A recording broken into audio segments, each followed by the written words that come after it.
ကဘာပြတ်တယ်ဆိုတာဟာစัจ java လားခရီးတသိပ်ပြတ်တာကိုပြောတာနော်ဒီတနိုင်ငံလေးငရင်လှုပ်တာတော့ဟိုတနိုင်ငံလေးဘာဖြစ်တာညာဖြစ်တာမိတောင်ပေါက်ကွဲတာတို့ဒုက္ခရောက်တာတို့ရေကြီးတာတဲ့ဒါတွေကတာမန်ကိစ္စလေးတွေလို့ပြောကဘာကြီးပျက်စီးသွားဖို့ရအတွက်ကဒါလည်းပဲတနေ့တစ်ခါမှကျုံလာဖို့အနေထားရှိတယ်တဲ့ကဘာကြီးတစ်ခုဘုရားဝတ္တတရားတော်ရအခုဘုန်းကြီးတို့တွေနေထိုင်နေကြတဲ့ကဘာကိုခဋ္ဌကပ္ပဒီလိုခေါ်တယ်ဘုရားငါးစုပွင့်တဲ့ကဘာ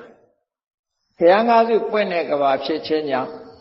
အရိမိတ္တယမြတ်စွာဘုရားမပွင့်မပြီးသေးလို့ရှိရင်ဒီကဘာကြီးကတော့ခုနလိုစัจ java လားဂရေတသိန်းနဲ့ရောပြီးတော့ပျက်စီးသွားเสียအကြောင်းမရှိသေးဘူးဒေသပိုင်းဆိုင်ရာတခုခုပြတ်ထမျိုးကတော့မဖြစ်နိုင်ဘူးလို့ပြောလို့မရဘူးမဖြစ်နိုင်ဘူးလို့ပြောလို့မရဘူးငရင်လှုပ်တာတို့ရှိနိုင်တယ်မီးလောင်တာတို့ရှိနိုင်တယ်ရေမျောတာတို့ရှိနိုင်တယ်ဒါကတော့တန်မြာထဲမှာသဘာဝပတ်ဝန်းကျင်မှာနေကြတဲ့ပုဂ္ဂိုလ်တွေဟာမရှောင်မလွဲနိုင်တဲ့အနေအထားလေးပေါ့တန်မြာထဲမှာရှိနေလို့ရှိရင်တော့ဒီလိုအန္တရာယ်တွေကတော့ရှိတယ်အဲ့တော့အဲ့ဒီအန္တရာယ်တွေကလွတ်ဖို့ယာယီဖြည့်ရှင်းတာကတော့ဘာလို့ရမလဲကိုယ်သီလကိုအားကိုးဖို့သစ္စာတရားဆိုဖို့နော်ယရဏသုတ်တို့မေတ္တာသုတ်တို့ဆိုတာလေးပြုအဓိကတော့အန္တရာယ်ကင်းဖို့ကမေတ္တာကရုဏာမုဒိတာဥပိ္ပခာလို့ဆိုတဲ့ဗြဟ္မဝိဟာရတရားတွေပွားများအားထုတ်ကြဖို့ဆိုကဘာပြည့်ရင်တောင်မှပဲဒါပဲအားကိုးရတယ်ဒါပဲအားကိုးရအဲ့တော့ကဘာကြီးဖြည့်စည်းပြီးဆိုတဲ့အခါမှာကဘာကိုဖြတ်တဲ့အင်အားစုတွေကအပြင်ကလာတာမဟုတ်ဘူးကဘာမှာပဲရှိတယ်ကဘာကြီးပြည့်အောင်လုပ်တဲ့အင်လူလောကကြီးပျက်စီးအောင်လုပ်တဲ့အင်အားစုတွေကလည်းအပြင်မှာမရှိဘူးလူတွေထဲမှာပဲရှိတယ်နော်လူတွေရဲ့ယင်နဲ့နှလုံးထဲမှာဖြစ်တဲ့တရားတွေကကဘာကြီးကိုပြောင်းလဲပျက်စီးသွားစေနိုင်တယ်ဒါကြောင့်မို့လို့လူသားတွေကသိလောဘကြီးတဲ့အခါမှာကဘာကြီးမီးလောင်ပြီးတော့ပျက်စီးတယ်တဲ့တချို့ကတော့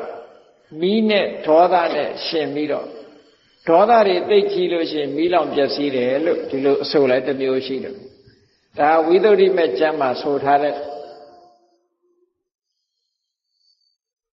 အဲ့တော့လောကလူတွေဟာသိလောဘတွေကြီးလာသိလောဘတွေကြီးလာလို့ရှိရင်ကဘာကြီးကမီးလောင်ပျက်စီးနိုင်တယ်ဘာလို့ဆိုတော့လောဘဆိုတာလည်းပဲပြောတာလောဘကလည်းယင်ထဲမှာပူတဲ့အရာတခုဒါမှမဟုတ်မြတ်စွာဘုရားကလောဘကိုလည်းမီးလို့ခေါ်ရာဂမီးဆိုတာအဲ့ဒါရာဂမီးကလည်းလောင်တာပဲလေဒေါသဆိုတာလည်းမီးပဲဒါဖြင့်ဒီမီးနဲ့မီးကဘလို့ထူးခြားတော့လို့ကိုယ့်ဘာကိုစဉ်းစားကြည့်လိုက်ဒေါသမီးကကောက်ရိုးမီးလိုပဲဝုန်းတိုင်းဆိုပြီးသွားတာနော်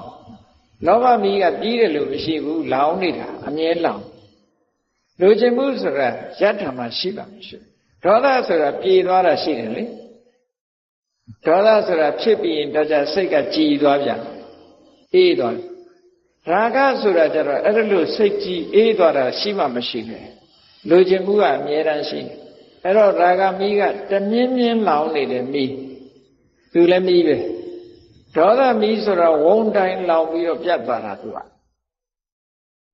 မောဟမီးဆိုတာလည်းပဲတမြင်းမြင်းလောင်ပြီးတော့ဒီငြိမ့်လို့မရနိုင်တော့တဲ့ခက်ခဲတဲ့မီးတမီးတို့အဲ့တော့သာမေကျမ်းကနေမှာလူတွေရဲ့တဏ္ဍာမှာယင်နွဲမှာဖြစ်တဲ့တရားတွေကိုဆွဲပြုတ်ပြီးတော့လူသားတွေလောဘကြီးပြီဆိုလို့ရှိရင်ကဘာကြီးကိုမီးလောင်ပြီးတော့ပျက်စီးစေတယ်တဲ့လူသားတွေဒေါသကြီးပြီဆိုလို့ရှိရင်ကဘာကြီးကိုရေလွှမ်းပြီးတော့ဖျက်ဆီးနိုင်တယ်တဲ့လူသားတွေမောဟကြီးပြီးတော့ဘာမှလူတွေဟာလှုပ်တဲ့နာနဲ့မလှုပ်တဲ့နာခွဲခြားမသိပဲနဲ့မလှုပ်တဲ့နာတွေလှုပ်တယ်မှားမှားယွင်းယွင်းနေမောဟတွေးဝေးတာ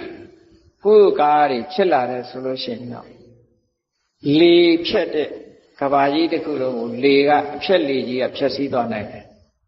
ဆိုတော့ကဘာဖြစ်တဲ့အင်အားစုတွေကဘာတွေတော့ဆိုမီးတဲ့ရေတဲ့လေတဲ့ကဘာဖြစ်တဲ့အင်အားစုကကဘာဖြစ်တဲ့အင်အားစုကဘယ်မှာရှိတယ်ဆိုကဘာမှာပဲရှိတာပဲလေကဘာမှာပဲရှိအဲ့ဒီကဘာဖြစ်တဲ့မီးဟာဘယ်သူကအခြေပြုတာတော့ဆိုလူတွေရဲ့ရင်ထဲမှာဖြစ်ပေါ်နေတဲ့ရာဂမီးကြောင့်မို့လို့ပို့ပြီးတော့အင်အားတွေဖြစ်တာကဘာဖြစ်တဲ့ရေတွေဟာဘာကြောင့်ကဘာပေါ်မှာလွှမ်းလူတွေရဲ့ရင်ထဲမှာဖြစ်ပေါ်ပြီးတော့လာတဲ့ဒေါသတွေကြောင့်ကဘာဖြစ်တဲ့လေကြီးတွေဟာဘာကြောင့်အင်အားစုမိလာလဲဆိုရင်လူတွေရဲ့တဏ္ဍာမှာဖြစ်တဲ့မောဟကြောင့်ဒါကဝိသုဒ္ဓိမဲ့ကျမ်းမှာဒီလိုဆိုထားတဲ့စကားတစ်ခုနော်ကဘာဖြစ်ပြီးဖြစ်တော့မယ်ပြတ်တော့မယ်ဆိုလို့ရှိရင်ကဘာဖြစ်တဲ့ဟာရေရလေရမီးရပဲအကျဉ်းများစွာဖြစ်တာမီးကဘာဖြစ်လို့တော့ဆိုတော့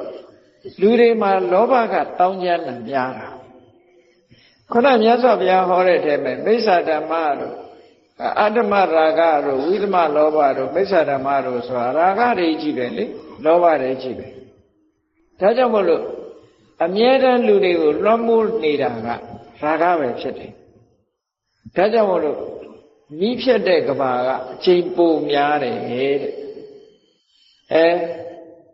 မီးဖြစ်တဲ့ကဘာကပိုပြီးတော့အချိန်များတယ်ပြီးတော့မှရေဖြစ်တဲ့ကဘာပြီးတော့လေဖြစ်တဲ့ကဘာတစ်ခါလာအဲ့တော့အဲ့လိုဖြစ်တဲ့အခါအခု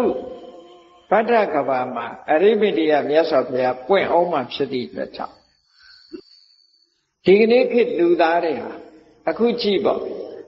တပြေးပြေးတက်တန်းတွေတိုးလာတယ်ဆိုတာအမှန်တမ်းထင်ရှား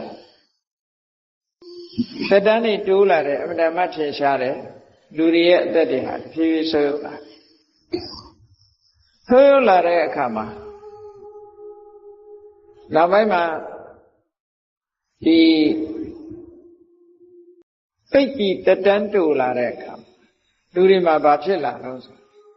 အမှန်တမ်းပြင်းထန်တဲ့အမုန်းစိတ်ဓာတ်တွေဖြစ်ပေါ်အဲ့ဒီအမုန်းစိတ်ဓာတ်တွေဖြစ်ပေါ်လာတာကိုအကြောင်းပြုပြီးတော့လက်နက်တွေအမျိုးစုံတီထွင်လာကြတယ်အစွမ်းထက်တဲ့လက်နက်တွေကိုအသုံးပြုပြီးတော့လူသားတွေဟာကိုယ်နေထိုင်တဲ့ကမ္ဘာကြီးကိုဖျက်ဆီးကြတာဒီတိုင်းပဲလားဖျက်ဆီးပြကြတယ်နောက်ဆုံးမှာတန်ဝေကတွေရပြီးတော့ကိုယ်စိတ်ကိုချိုးနှိမ်ပြီးတော့လောဘတွေကိုနှိမ်ကွက်ပြီးတယ်ဒေါသတွေကိုနှိမ်လာတယ်မောဟတွေကိုနှိမ်လာပြီးတော့ကိုယ်ချင်းတရားကိုပြန်ပြီးတော့တတိယလာတဲ့အခါမှာ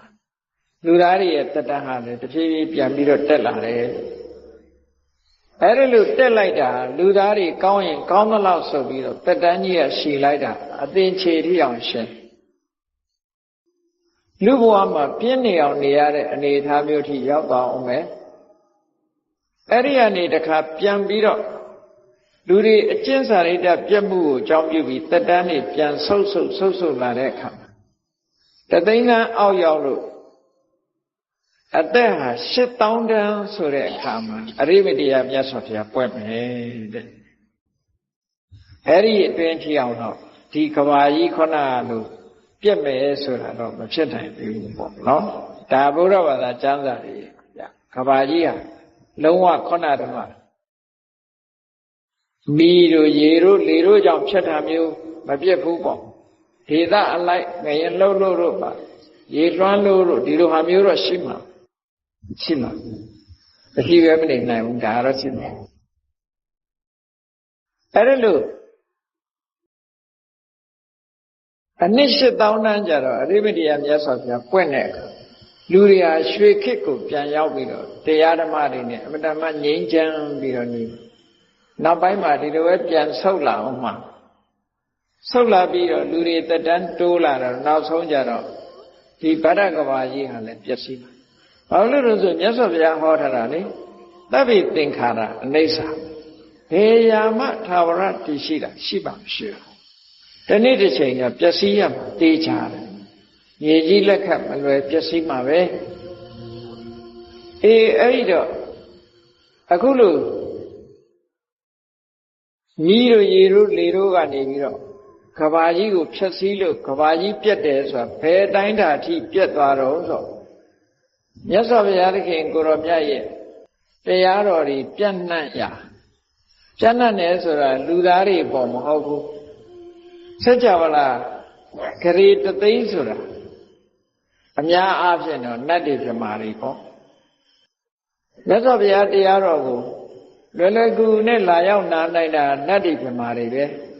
စัจ java လာဂရေတသိန်းမှာရှိတဲ့နတ်တွေပြမာတွေဟာမြတ်စွာဘုရားရဲ့တရားတော်တွေကိုနာယူမှတ်သားပြီးတော့လက်ခံထားကြတယ်အဲ့တော့ကဘာပြက်ပြီဆိုရင်တစ်ခါပြက်ရင်စัจ java လာဂရေတသိန်းထီအောင်ပြက်တယ်တဲ့နော်စัจ java လာဂရေတသိန်းပြက်တယ်အဲ့ဒါလို့ဂရေတသိန်းထီအောင်ပြက်တဲ့အခါမှာမပြက်ခင်ဘလောက်ကကြိုတင်ပြီးတော့သိရအနှစ်တသိန်းကနေကြိုတင်ပြီးတော့သိတယ်ကဘာပြတ်တော့မယ်ဆိုတာဘယ်သူတွေကသတင်းပေးတယ်လဲလို့ဆိုရင်စာထဲမှာပါတာကိုပြောနော်ဒီအကြောင်းအရာတွေကိုယုံကြည်နိုင်ပွဲရာမရှိဘူးလို့ပြောကောင်းပြောလို့ရတယ်မြတ်စွာဘုရားကိုယ်တိုင်ကလည်းဟောထားတာရှိတယ်ကောတတ္ထာတာဘယ်သူယုံမလဲတဲ့ကဘာကြီးတနေ့ကျလူပျက်စီးသွားမယ်ဆိုတာမန်ပုဂ္ဂိုလ်တွေမယုံနိုင်ဘူးတဲ့အညတ္တရဒိဋ္ဌပတိဟိတရားဓမ္မကိုကောင်းကောင်းမြင်သွားတဲ့သောတပန်ပုဂ္ဂိုလ်ကလွဲရင်ဉာဏ်တဲ့ပုဂ္ဂိုလ်တွေကယုံနိုင်ပွဲရမရှိဘူးယုံကြမှာမဟုတ်ဘူးသောတပန်ဖြစ်ရင်တော့ယုံပြီပေါ့ဟောမြတ်စွာဘုရားဒီလိုဟောတာရှိတယ်အညတ္တရဒိဋ္ဌပတိဟိသစ္စာလေးပါးအမှန်တရားကိုသိထားတဲ့ပုဂ္ဂိုလ်ဟာအေးဒီနေ့ပြည့်မယ်ဆိုတာသူကလက်ခံပြီးသားအနိစ္စသဘောတရားကိုကောင်းကောင်းသိထားတဲ့ပုဂ္ဂိုလ်ကဒီနေ့ပြည့်တယ်ဆိုဟုတ်တယ်ပြည့်ကိုပြည့်လုံးဝလက်ခံတယ်လုံးဝယုံတယ်ကျန်တဲ့ပုဂ္ဂိုလ်တွေကတန်တရားရှိကောင်းရှိလိမ့်မယ်ဒီလိုဆိုလို့တာနော်ကောမန္တာကောတတ္ထာတာကဘာကြီးဒီနေ့ကျပြည့်မယ်ဆိုရင်ဘသူသိပြီဘသူကယုံကြည်မလဲဆိုဘသူမှယုံမှာမဟုတ်ဘူးတဲ့သို့တော့သောတပန်ပုဂ္ဂိုလ်တွေကလွယ်တဲ့တမ္မာပုဂ္ဂိုလ်တွေဘသူမှယုံမှာမဟုတ်ဘူးသောတပန်ပုဂ္ဂိုလ်ကတော့ယုံနေတယ်တို့ဒါလို့ဆိုတယ်ရသော်အဲ့ဒီမှာကဘာပြတ်တော့မယ်ဆိုရင်ရုပ်ချင်းကောက်ပြီးတော့ပြတ်တာမဟုတ်ဘူးလောကဗျူဟာလို့ဆိုတဲ့ကာမဘုံကနတ်တွေသတင်းပေးတဲ့နတ်တွေရှိတယ်လောကဗျူဟာဆိုတဲ့သတင်းပေးတဲ့နတ်တွေအိုးသဘင်ကြီးကိုဖားရဖြေချပြီးတော့တကယ်ကိုညီညာနဲ့အဝတ်ကြီးကိုဝတ်လို့အသွင်ပြင်စိတ်ဆင်းရဲနေတဲ့အမူအရာနော်အဲ့ဒီအမူအရာနဲ့သူတို့ကလူပြေကိုလာပြီးတော့ပြောကြတယ်တဲ့သူတို့ပြောတဲ့စကားကလည်းအမှန်တမ်းကောင်းတယ်အနှစ်တသိန်းကြာပြီးတဲ့နောက်မှာကဘာကြီးပြက်လိမ့်မယ်တဲ့ဟောသတင်းပေးတယ်အဲ့တော့ကဘာကြီးပြက်လိမ့်မယ်ဒီကကြီးကလွတ်အောင်မလုပ်ကြရမလဲဆိုရင်မေတ္တံဘာဝေထမေတ္တာမာရိတံဘာဝေထဟောမိတ်ဆွေတို့တငယ်ချင်းတို့မေတ္တာကိုပွားကြပါအချင်းချင်းဇာမဖြစ်ကြပါနဲ့ကရုဏာဘာဝေတ္တပါကရုဏာထားကြပါမုရိတာဘာဝေတ္တပါတူကြီးပွားတာတူမနာလိုမဖြစ်ကြပါနဲ့ဥပိ္ပခာဘာဝေတ္တပါတတ္တဝါဆိုတာကံတိုင်းပဲဖြစ်တာမို့ရံမလို့ကြပါနဲ့မတွေ့တာကြပါနဲ့သူကံနဲ့သူသွားကြမှာပါမေတ္တာကရုဏာမုရိတာဥပိ္ပခာဆိုတဲ့တရားတွေပွားများအထုတ်ဖို့ဆိုပြီးတော့လှည့်ပြီးတော့သူတို့ပြောတာတိုက်တွန်းတာအဲ့ဒါမှစိတ်ဆင်းရဲပြီးတော့သူတို့လည်းငိုကြွေးပြီးတော့ဒါအနှစ်တသိန်းစောပြီးတော့ပြောတာချိန်ညာကျဲထုတ်တာနော်လူပြည်လူလောကကိုလိုက်ပြီးတော့သူတို့ပြောတာအဲ့တော့ဒီကဆိုးကြီးကလွတ်ချင်လို့ရှိရင်တော့ မေတ္တာကရုဏာမုဒိတာဥပေက္ခဆိုတဲ့ဒီတရားဒါလွဲလို့ဘာမှလုပ်เสียမှာမရှိဘူးအန္တရာယ်တွေကကင်းကျင်တယ်ဆိုလို့ရှိရင်ဘုန်းကြီးတို့တွေမှာအခုချိန်မှာကဘာမှာမေတ္တာကနည်းလာတာဟုတ်မေတ္တာတွေနည်းလာတယ်မေတ္တာတွေနည်းတဲ့ကြောင့်မို့လို့ကိုယ်အကျိုးစီးပွားကိုကြည်လာတယ်သူများရဲ့အကျိုးစီးပွားကိုသိမကြည့်ဘူးနိုင်ငံနဲ့ကြည်လေနိုင်ငံတွေဟာကိုယ်အကျိုးစီးပွားကိုကာကွယ်ရေးဆိုတာလုပ်လာကြသူများအကျိုးစီးပွားမဟုတ်ဘူးကိုယ်အကျိုးစီးပွားကိုကာကွယ်ရေးဆိုတာဒါမေတ္တာမဲ့လာတဲ့အဓိပ္ပာယ်ကရုဏာတွေကင်းမဲ့လာတယ်မုဒိတာတွေကင်းမဲ့လာတယ်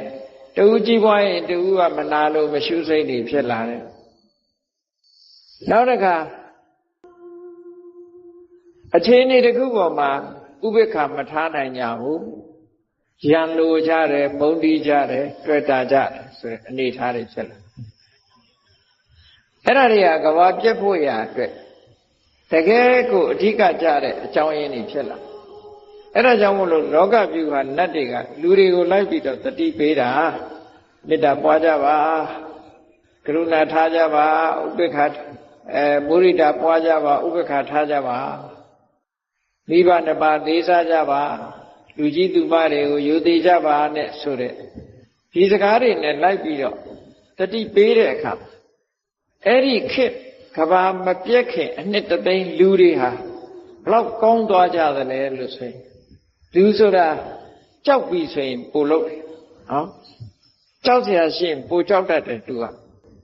ကြောင့်မို့လို့အဲ့ဒီအချိန်မှာလူတွေကစိတ်ကောင်းနှလုံးကောင်းထားမေတ္တာဘာညာပွားများအထောက်ကြတဲ့အခါမှာလူတွေကမြမပြေရောက်ကုန်တယ်လို့ပြောမေတ္တာဆံပွားပြီဒါဖြင့်တိရစ္ဆာန်တွေရောတိရစ္ဆာန်တွေကလည်းအဲ့ဒီအချိန်မှာတကောင်းသိမညှင်းဆဲတော့ဘူးလေမညှင်းဆဲဘူးကျင်နာမှုလေးတွေတကောင်းအကျင်နာလေးတွေရှိကြီးတွေခွေးတွေတောင်မှတစ်ခါကျတော့တကောင်းကျင်နာမှုလေးတွေရှိတယ်လေသူတို့မှလည်းအဲ့ဒါလို့အကျင်နာတရားလေးတွေထားတတ်လာတဲ့အခါမှာဒီတိရစ္ဆာန်လေးတွေဟာတည်တဲ့အခါကျတော့နတ်ပြည်ရောက်ကြတယ်နတ်ပြည်ရောက်တဲ့အခါကျတော့စံတရားဆက်ပွားများတဲ့အခါဗြဟ္မပြည်ရောက်ကုန်ရတယ်ကဘာကြီးပြတ်တော့မယ်ဆိုလို့ရှိရင်သက်ရှိတတ္တဝါတွေအားလုံးဟာနောက်ဆုံးမှာကဘာပြတ်ဖို့ကဘာပြတ်မဲ့နေပဲလွတ်တည်ထီအောင်ကဘာမီးလောင်တဲ့ထဲမပါရသူတို့ကုသိုလ်ကောင်းမှုတွေလုပ်ပြီးတော့စိတ်ဓာတ်တွေပြင်သွားတဲ့အခါမှာကဘာပြတ်တာကတော့သူကသူပြတ်မှာပဲမရဘူး။ဘာဖြစ်လို့တော့ဆိုတော့မမြဲတဲ့သဘောတရားကိုပြတ်ချိန်တန်လို့ပြတ်တာ။အဲ့တော့တတ္တဝါတွေကဒီထဲမပါရအောင်စိတ်ကောင်းနှလုံးကောင်းထားတဲ့အခါနောက်ဆုံးမှပြမပြေချီရောက်သွားကြတယ်လို့ဒီလိုဆိုတဲ့စာထဲမှာအဲ့ဒီမှာမီးဖြတ်တဲ့ကဘာဆိုလို့ရှိရင်ဘယ်ထိအောင်ဖြတ်တုံးဆိုရင်အာဘတရဗြဟ္မဘုံရဲ့အောက်ထိအောင်ကုန်ဖြတ်တယ်အာဘတရဗြဟ္မဘုံရဲ့အောက်ထိအောင်ကုန်အဲ့တော့ဗြဟ္မပါရိသေဇာဗြဟ္မပရောဟိတမဟာဗြဟ္မာလို့ဆိုတဲ့ပထမဇန်ဗြဟ္မာဘုံပါသွားတယ်အဲ့ဒီကိုပြတ်သွားအကုန်လုံးမီးလောင်တဲ့ထဲပါသွားရေဖြတ်တဲ့ကဘာရောက်တဲ့အခါကျတော့သုဘဂိဏဆိုတဲ့ဗြဟ္မာပြည်ရဲ့အောက်ကုန်ပါသွားတယ်တခါလေဖြတ်တဲ့ဘုံကြတော့ပို့ပြီးတော့လေဖြတ်တဲ့ကဘာကြတော့ဒီဝေဟဘုံဘုံရဲ့အောက်မှာရှိတဲ့ဗြဟ္မာဘုံတွေပါသွားတယ်ပို့ပြီးတော့လေကပိုပြင်းထန်တယ်လို့ဒီလိုဆိုလိုတာပေါ့အဲ့တော့မီးဖြတ်ပြီးဆိုလို့ရှိရင်တော့နေတစ်စင်းပြီးတစ်စင်းထွက်လာပြီးတော့နောက်ဆုံးမှမိုးတွေလုံးဝမိုးမရွာတော့ပဲနဲ့နေရလည်းပဲမဝင်တော့ဘူးတစ်စင်းပြီးတစ်စင်းအဲ့တော့ဒီစัจ java လာအပြင်နေတွေရှိတယ်ဆိုတာသိပ္ပံဆရာတွေကတောင်အခုတွေ့တယ်နော်နောက်ထပ်နေတစ်စင်းတွေ့နေတယ်တို့နေနှစ်စင်းတွေ့တယ်တို့ဒီလိုရှိတယ်အဲ့တော့ကဘာထဲမှာဖြတ်ဖို့ရအတွက်နေတွေဟာဒီစัจ java လာတွေကိုချင်းကပ်လာတဲ့အဓိပ္ပာယ်မျိုးပေါ့ဒါကသဘာဝကြီးကသူ့ဟာသူဖန်တီးလာတယ်ရေဖြတ်တဲ့ကဘာကြတော့မိုးရွာ ရွာလာတဲ့မိုးတွေကခုခေတ်တောင်ပြောကြသေးတယ်လေအက်ဆစ်မိုးတွေဘာမိုးညာမိုးတွေမိုးကရှိသေးတာဟုတ်အဲ့ဒီကဘာဖြစ်တဲ့မိုးကြတော့ဘာလို့မိုးတွေတုံးဆိုဆန်းငံရည်မိုးတွေဆန်းငံဆိုတာဘယ်နေရာထိလိုက်အရေးပျော်သွားနိုင်တာအဲ့ဒါမှငံနဲ့မိုးရည်တွေနဲ့အကုန်လုံးဟာဆန်းငံရည်ထိတဲ့အခါမှာကြောက်တွေလည်းပဲအကုန်လုံးဆွေးမြေ့အေးပြောတောင်တွေလည်းဆွေးမြေ့အေးပြောအဲ့ဒါလို့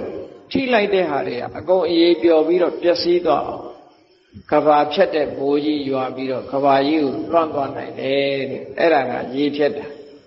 လေဖြတ်တာကြတော့တဖြည်းဖြည်းမြူမုံလေးတွေလွင့်တဲ့လေကနေစပြီးတဖြည်းဖြည်းလေတွေပြင်းထန်လာလိုက်တာနောက်ဆုံးမှာတိုက်အိမ်ကြီးလောက်ကြောက်တုံးကြီးတွေထိအောင်လွင့်သွားအောင်တိုက်တဲ့လေမုန်တိုင်းကြီးတွေထိအောင်နောက်ဆုံးမှာတောင်ကြီးတွေပါလွင့်ပါသွားတဲ့လေမုန်တိုင်းကြီးတွေထိအောင်တိုက်လာပြီးဘာမှမကြံတော့ပဲနဲ့နောက်ဆုံးမှာစัจ java လာထဲမှာရှိတဲ့အရာဝတ္ထုတွေဟာလေတိုက်လို့တစ်ခုနဲ့တစ်ခုရိုက်ခတ်ပြီးတော့အမှုန့်ဖြစ်သွားသည်ထိအောင်တိုက်ဖြစ်တယ်အာကာသကြီးပဲကြံတော့တယ်အဲ့တော့မီးလောင်ရင်လည်းပဲအာကာသပဲကြံတယ်ရေဖြတ်လို့ရှိရင်လည်းရေထဲမှာအရေပျော်သွားလို့အာကာသကြီးပဲကြံတယ်လေတိုက်လို့ရှိရင်လည်းတစ်ခုခုလွင့်ပြီးတော့တစ်ခုနဲ့တစ်ခုရိုက်ခတ်လို့အမုံတွေဖြစ်ပြီးတော့အကုန်လွင့်သွားတဲ့အခါမှာအာကာသကြီးပဲကြံတယ်လို့ကဘာကြီးတစ်ခုလုံးကဒီလိုဖြစ်မယ်လို့ဆိုတာကိုစာထဲမှာဒီလိုဖော်ပြထားတာရှိအဲ့ဒါလို့ဖော်ပြထားတာဟာအမှန်ပဲလားလို့ဆိုတော့မြတ်စွာဘုရားကိုယ်တိုင်ကဟောထားရတဲ့အထဲမှာဒီအကြောင်းအရာကိုတတ္တဗမ္မတပါးတိပိပုဂ္ဂိုလ်တွေကတော့ယုံမှာမဟုတ်ဘူးတဲ့မြတ်စွာဘုရားကိုယ်တိုင်သို့တော်လည်းပဲမမြဲတဲ့တဘာဝဟာဒီတိုင်းပဲလာမှာပဲဒီလိုဟောတယ်နှစ်ပေါင်းများစွာကြားတဲ့အခါမှာဒီအခြေအနေဆိုးတွေဖြစ်ပေါ်လာမယ်လို့ဒါကတော့မမျော်လင့်နိုင်ပဲနဲ့အမှန်တမ်းရှည်ကြာလာတဲ့အခါကာလအတွင်းမှာဒါမျိုးကြီးဖြစ်လာမှာပျက်စီးမှုဆိုတာတစ်ခုခုနဲ့ဒီလိုပျက်စီးသွားမှာအဲ့ဒါလို့တတ္တဝါတွေအားလုံးဟာလည်းပဲစိတ်ကောင်းနှလုံးကောင်းမွေးလိုက်တဲ့အခါမှာကဘာပြက်ကိန်းကြီးကနေလွတ်ပြီးတော့ကောင်းရလူတွေမှာနေကြတယ်တချို့စာထဲမှာတော့ရေးထားတာရှိတယ်ဒီကဘာပြောင်းခံရတယ်ဆိုတဲ့အမှန်တမ်းဆိုးဝါးတဲ့ပြစ်မှုကြီးတွေကြီးလွန်တဲ့ဒီနိယတမိစ္ဆာဒိဋ္ဌိဆိုတဲ့ဒီကံကံကြီးကျိုးလုံးဝညင်းပယ်တဲ့အယူဆခေါင်းမာတဲ့ပုဂ္ဂိုလ်တွေကလည်းတဏှာဝကလွတ်လန်းမရှိတော့အဲ့ဒါလို့ပုဂ္ဂိုလ်မျိုးကလည်းပဲပြောင်းပြီးတော့ခံရတာရှိတဲ့အဲ့တော့ဒီစัจ java လာအတွင်းမှာရှိတဲ့ငရဲသားတွေလည်းအားလုံးတစ်ဆင့်ပြီးတစ်ဆင့်ပေါ့ငရဲသားတွေလည်းပဲသူတို့မှာတစ်ချိန်ကငရဲတိရစ္ဆာန်ပြိတ္တာမှာရောက်နေတဲ့ပုဂ္ဂိုလ်တွေတစ်ချိန်ကအပရာပရိယဝေရဏိယကုသကံဆိုတာတတ္တဝါတိုင်းမှာရှိတယ်ပေါ့တစ်ချိန်ကလောက်ခဲ့တဲ့အပရာပရိယဝေရဏိယကုသကံတွေရဲ့စွမ်းအားနဲ့ဘဝတစ်ခုကအဆင့်တန်းလေးမြင့်လာလိုက်အနှစ်တစ်သိန်းဆိုတော့အချိန်ကြီးအများကြီးရတာဟုတ်စိတ်ဓာတ်လေးတွေပြောင်းပြီးတော့ငရဲကလွတ်လူဖြစ်တဲ့အခါမှာတရားကျင့်တဲ့အခါမှာဗြဟ္မပြေရောက်တိရစ္ဆာန်လေးတွေကလည်းအကျဉ်းနာတရားထားရကနေလူဖြစ်တဲ့အခါမှာတရားကျင့်လူဘဝမှာတရားကျင့်လို့မမီတဲ့ပုဂ္ဂိုလ်ကနတ်ပြည်ရောက်နတ်ပြည်ကြတော့နတ်တွေကအတိညာပိုထက်တယ်ပိုထက်တော့အချင်းချင်းတတိပေးဟောပြောတာနဲ့တရားကျင့်ဗြဟ္မပြည်ရောက်ကြဒီလိုနဲ့ကဘာပြတ်တဲ့ခိန်းကနေပြီးတော့လွတ်ပြီးတော့သွားကြတယ်လို့ကဘာပြတ်မှုနဲ့ပတ်သက်ပြီးတော့ဝိသုဒ္ဓိဘက်မှာဟောပြထားတာရှိတယ်ကျယ်ပြန့်ဖတ်ချင်တဲ့ပုဂ္ဂိုလ်တွေကအဲ့ဒါဝိသုဒ္ဓိဘက်မြန်မာပြန်ကိုဖတ်လို့ရတယ်